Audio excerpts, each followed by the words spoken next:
Maqaa Abbaa, maqaa Ilmaa, maqaa Hafuura Qulqulluu, Waaqa tokko. Ameen.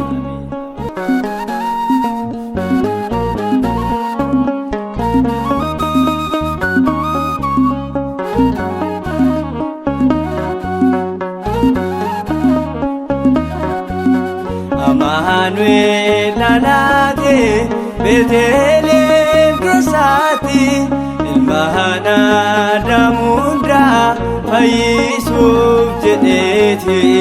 Namoota gammaannu galataaf akaanu, durbeerraa dhalaate maqaasaa faarfannu.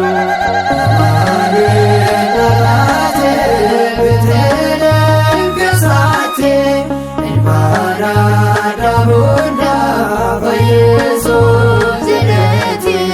Namoota gammaannu galataaf akaanu, durbeerraa dhalaate maqaasaa faarfannu. Amaanu'eel dhalaate Beetlehem keessatti, ilma Aadaam hundaa fayyisuuf jedheeti.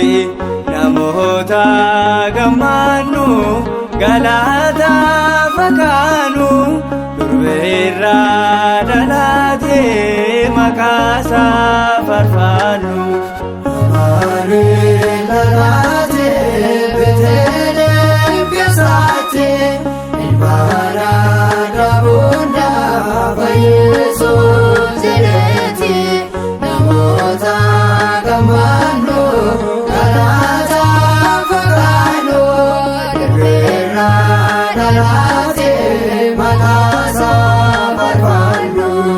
Amaanu'eel dhalaate Biyya raajotaatti, Amaanu'eel dhalaate dukkaana ifaatti, Amaanu'eel dhalaate fayyisaan dhalatee.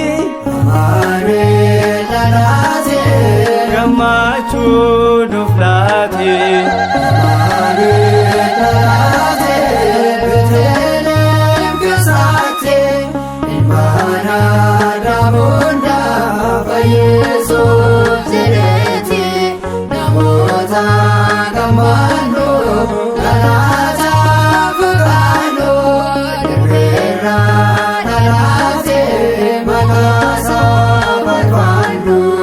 Amaanu'eel dhalaate Waadaaddaamiin malee Amaanu'eel dhalaate sanyii dhiiraa malee, Amaanu'eel dhalaate dhufee samiirraa Amaanu'eel dhalaate durbee Maariyaamiirraa. Amaanu'eel dhalaate Beetlehem keessatti, ilma Aadaam hundaa fayyisuuf jedheeti. Namoota gammaannu galataaf akaanu, durbeerraa dhalaate maqaasaa faarfannu. Amaanu'eel dhalaate Simi'oon jaartichi Amaanu'eel dhalaate bara hedduu eeggaate. Amaanu'eel dhalaate Fayyisaadhaati Amaanu'eel dhalaate jechuudhaan dubbaate. Amaanu'eel dhalaate Beetlehem keessatti, ilma Aadaam hundaa fayyisuuf jedheeti. Namoota gammaannu galataaf akaanu, durbeerraa dhalaate maqaasaa faarfannu.